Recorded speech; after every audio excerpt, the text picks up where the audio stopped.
Assalamualaikum warahmatullahi wabarakatuh. Selamat pagi anak-anak. Kita ketemu lagi pada kali ini. Kita akan melanjutkan bab 3 sub A. Namun sebelumnya, jika subscribe kalian masih merah, kalian bisa like, share, dan subscribe.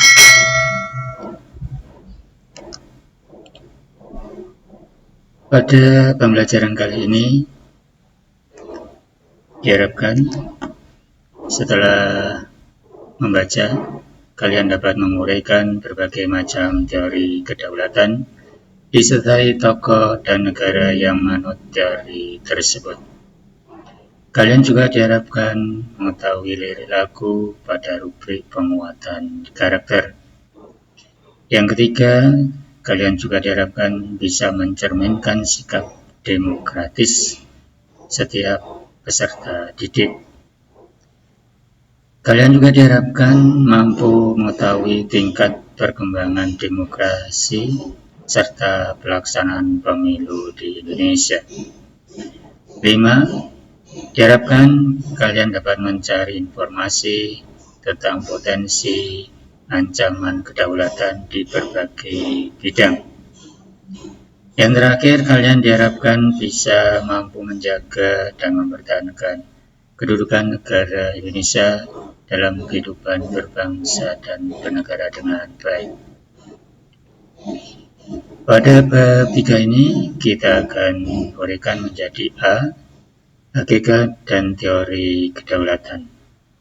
B. Bentuk dan prinsip kedaulatan negara Republik Indonesia. C. Melaksanaan prinsip-prinsip kedaulatan sesuai dengan Undang-Undang Negara Republik Indonesia tahun 1945. Tergesernya bahasa Indonesia oleh bahasa asing membuktikan bahwa kedaulatan bahasa kita perlu ditegakkan. Apakah yang dimaksud dengan kedaulatan? A. Hakikat dan teori kedaulatan. Kedaulatan adalah kekuasaan tertinggi pada suatu negara yang berlaku terhadap seluruh wilayah dalam negara tersebut. Ada 4 sifat kedaulatan menurut Jean Bodin. Sifat asli. Kekuasaan tidak berasal dari kekuasaan lain. Sifat permanen mengandung maksud bahwa kekuasaan tetap ada selama negara itu berdiri. Sifat tunggal. Kekuasaan merupakan satu-satunya kekuasaan tertinggi. Dan sifat tidak terbatas artinya kekuasaan tidak dibatasi oleh kekuasaan lain. Teori kedaulatan. 1. Teori kedaulatan Tuhan. 2. Teori kedaulatan raja. 3. Teori kedaulatan negara. 4. Teori kedaulatan hukum. Dan yang terakhir, teori kedaulatan rakyat. A. Teori kedaulatan Tuhan. Teori ini mengajarkan bahwa negara dan pemerintah dapat kekuasaan tertinggi dari Tuhan sebagai asal segala sesuatu atau causa prima. Teori ini umumnya dianut oleh raja-raja yang mengaku sebagai keturunan dewa. Misalnya para raja Mesir kuno, Kaisar Jepang, Kaisar Tiongkok, dan Raja Belanda. B. Teori kedaulatan raja. Teori kedaulatan raja beranggapan bahwa kekuasaan tertinggi terletak di tangan raja, sehingga penjelmaan kehendak Tuhan sebagai penjelmaan kehendak Tuhan. Karena kedaulatan dimiliki para raja, akhirnya raja berkuasa dengan sewenang-wenang. Misalnya Raja Louis XIV dari Perancis dengan semboyannya negara adalah saya. C. Teori kedaulatan negara. Menurut teori kedaulatan negara, kekuasaan tertinggi terletak pada negara. Sumber kedaulatan adalah negara, yang merupakan lembaga tertinggi kehidupan suatu bangsa. Peletak dasar teori ini antara lain Jean Bodin, F. Hegel, G. Jelinek, dan Paul Laban.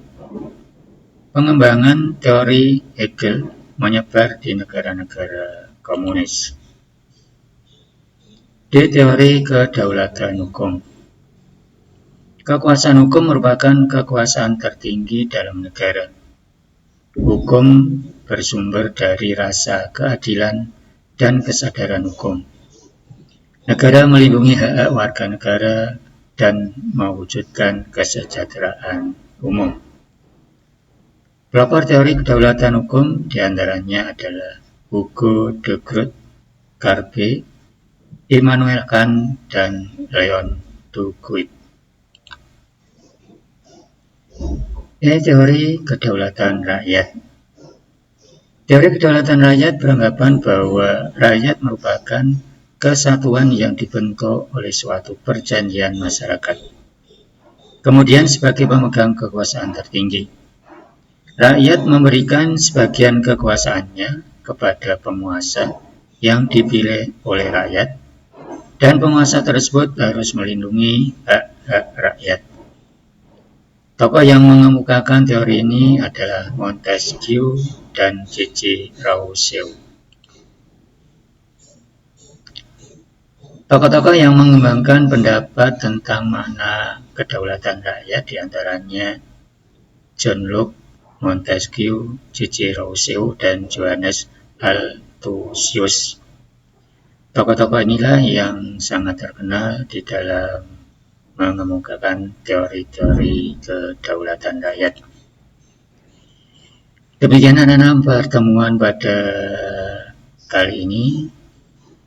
Saya berharap kalian tetap semangat belajar, rajin mengerjakan tugas-tugas, taat pada perintah orang tua, dan selalu beribadah menurut agama dan keyakinan masing-masing.